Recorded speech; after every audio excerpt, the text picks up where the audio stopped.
देखते हैं। वकार भारती जी, आपसे समझना चाहेंगे कि आज की जो डीडीसी इंतखाबात के नतीजे आ रहे हैं उसको आप किस नजरिए से देखते हैं? जी सर पहले तो आप सबको ये देखना पड़ेगा कि 370 के बाद डीडीसी के चुनाव यहाँ जम्मू कश्मीर में होते हैं। कश्मीर में वही हालत पहले की तरह 10%, कहीं कहीं 5%, कहीं 20% कश्मीर घाटी में वोट परसेंट होता है। दूसरी बात, जहां पीर पंजाल जम्मू खित्ते में अगर आप बात करेंगे पीर पंजाल और चनाब वैली की, और खासकर जम्मू के 4 डिस्ट्रिक्ट सांबा, कठुआ, ये ऐसे कुछ डिस्ट्रिक्ट हैं जो जम्मू के, इनकी पोलिंग भी अगर आप देखेंगे, जहां लोकल चुनाव में 80%, 85%, 90% तक जाती थी, यहां भी 40% या 50% वोटिंग होती है। तो पहले आपको यह भी देखना पड़ेगा कि वोटिंग परसेंट कितना कम हो चुका है।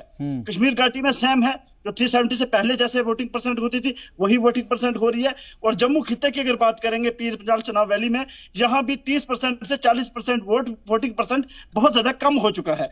उसके बाद बीजेपी जो कह रही है कि बीजेपी हो या गुपकार हो, इन दोनों को छोड़ के कितने तादाद के इंडिपेंडेंट कैंडिडेट जीत के बाहर आ रहे हैं, जीत के सामने आ रहे हैं। वो ऐसे कैंडिडेट हैं, जैसे मैं आपको बता रहा हूं इस टाइम जो लीड में, जैसे अरफान हफीज लोन एक पॉलिटिकल एक्टिविस्ट हैं, जैसे ऐसे कैंडिडेट जो जीत के आगे आ रहे हैं, जो बिल्कुल बीजेपी के विरोधी हैं, कांग्रेस के विरोधी हैं, गुपकार के विरोधी हैं। तो ये जो कैंडिडेट जीत के आ रहे हैं, ये भी असल में कश्मीर की नस को पहचान चुके हैं। कश्मीर की आवाम ने कहीं ना कहीं इन लोगों के ऊपर, नौजवानों के ऊपर ट्रस्ट किया, भरोसा किया है। जहां कविंदर गुप्ता साहब हैं, यहाँ बैठे हैं, मैं इनकी बातें सुन रहा था। कविंदर गुप्ता साहब बात कर रहे हैं जम्मू की, यहाँ के जो इनके अध्यक्ष है बीजेपी के, नौशहरा से ये पीडीपी जीत रही है, यहाँ के इनके अध्यक्ष जो है वो वहां से खुद हार रहे हैं, उनके जो कैंडिडेट है खुद हार रहे हैं, वहां पीडीपी के कैंडिडेट लीड में है।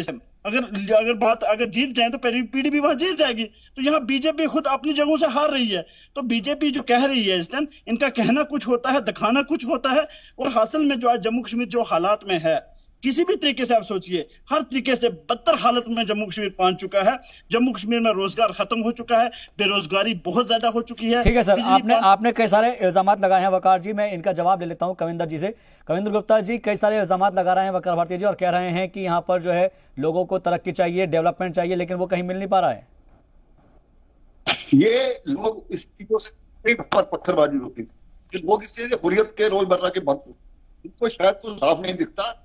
इनको जो जम्मू कश्मीर के हालात बदले हैं उसके बारे में देखना होगा। जम्मू कश्मीर में कहा उमर अब्दुल्ला ये दूसरे लोग जीत करके थे, 1-2% पोलिंग वहां पर होती थी। आज वहां 50% तक पोलिंग जा रही है। शायद इनकी जानने में नहीं है, जानते नहीं है। तो कितने सालों से यहाँ बाइकआउट का नारा दिया जाता था, कभी कुछ ऐसा किया जाता था, लेकिन आज लोगों को खुल करके बाहर निकले, लाइन से वहां पर लगी हुई। तो मुझे लगता है कि जी ये गुमराह कर रहे हैं। और खास करके आप कहीं भी देखिए, इतना कोई भी है ये नहीं पड़ता है, लेकिन लोगों ने डेमोक्रेसी में एक विश्वास जताया है। लोग खुल करके घर से बात कर रहे हैं, लोगों की मिलिटेंसी को नकारा है ये। और इस सारे संदर्भ में मैं इतना कहना चाहूंगा कि ये जो डेमोक्रेटिक प्रोसेस चला है, यही एक बहुत बड़ी चीज।